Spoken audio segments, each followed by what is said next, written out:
More and more people traveled on the Fat Controller's railway. More and more ships came to the harbors.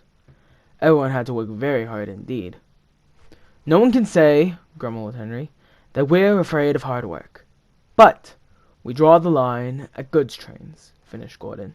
"Dirty trucks, dirty sidings. Ugh," put in James. "Silence," ordered a well-known voice. "Let me tell you that an engine for goods work will arrive from Scotland tomorrow." The news was received with acclamation. The next day there was some confusing news. The Fat Controller stared. "Did you say 2 engines, Inspector?" "Yes, sir." "Then send the other one back at once." "Certainly, sir. But which? The 2 engines are exactly alike, sir, and have no numbers. They say they lost them on the way." The Fat Controller seized his hat. "We'll soon settle that nonsense," he said grimly. The 2 engines greeted him cheerfully. "I hear you've lost your numbers," he said. "How did that happen?" "They might ha' slyly slipped it off, sir. You know how it is." The engines spoke in chorus. "What are your names, then?" he asked. "Donald and Dougie, sir." "Good," he said. "Then your controller can tell me which of you is which." "He doesn't know our names, sir. How could he? We only gave ourselves names when we lost our numbers." "One of you," said the Fat Controller, "is playing Torrent. I shall find him and send him home. Inspector," he ordered, "give those engines numbers and set them to work." Soon workmen came to give the twins their numbers. Donald was 9 and Douglas 10. "Ye may have noticed something, Dougie, that your painters forgot something." "What did they forget?" "They painted brand new numbers on our tenders, but they put none on us." Donald smiled broadly at his twin. "You mean," grinned Douglas, "that we can—" "Just that," chuckled Donald. "Head your wrist. Here's the inspector." "Now, 9 and 10, smiled the inspector. "Here's Duck. He'll show you round before you start work."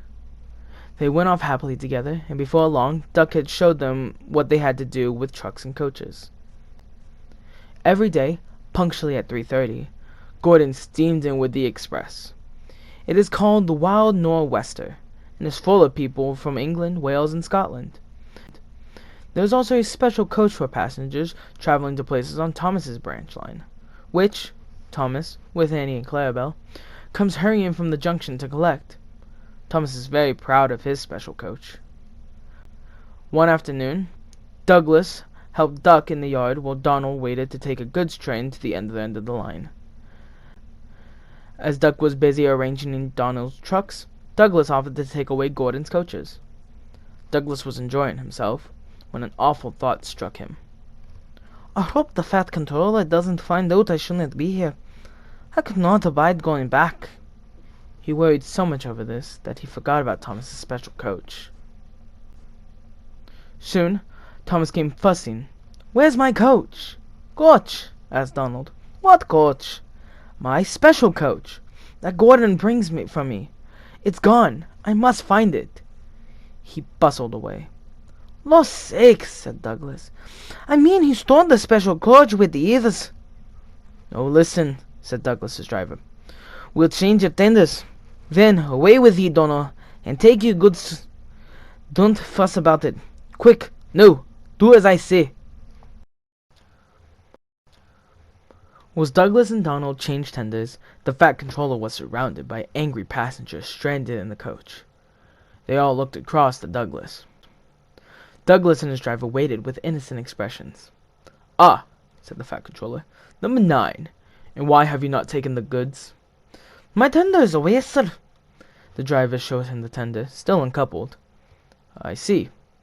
Some defect, no doubt. Tell me, why did number 10 leave so quickly?" "Maybe, sir," put in Douglas, "he saw ye coming, and thought he was late." Said the Fat Controller. He turned to the passengers. "Here, gentlemen, are the facts. Number 10 has been shunting in the yard. Your coach disappeared.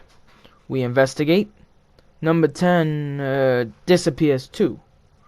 You can draw your conclusions. Please accept my apologies. The matter will be investigated. Good afternoon, gentlemen." The Fat Controller watched Thomas bring the special coach into the station. He swung round suddenly. "Douglas," he rapped, "why are you masquerading with Donald's tender?" Douglas has always had the greatest respect for the Fat Controller ever since, and promised never to play tricks again. Now what you're going to hear is taken from the book. There is screenshots accompanying the other screenshots from this episode that do not fit in, but there is a part of the book where it does make sense they fit in.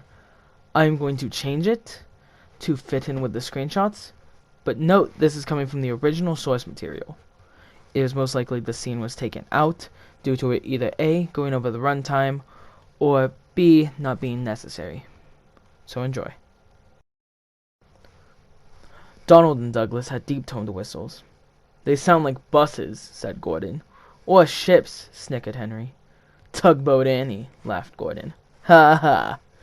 Donald and Douglas cruised quietly up to the sheds. "You wouldn't be making fun of us now, would ye?" asked Donald. Gordon and Henry jumped. They glanced around the side of them. No," said Gordon. "No, certainly not," said Henry. "That's fine," said Douglas. "Now just mind the both of you, and keep it that way." That was the way Gordon and Henry kept it.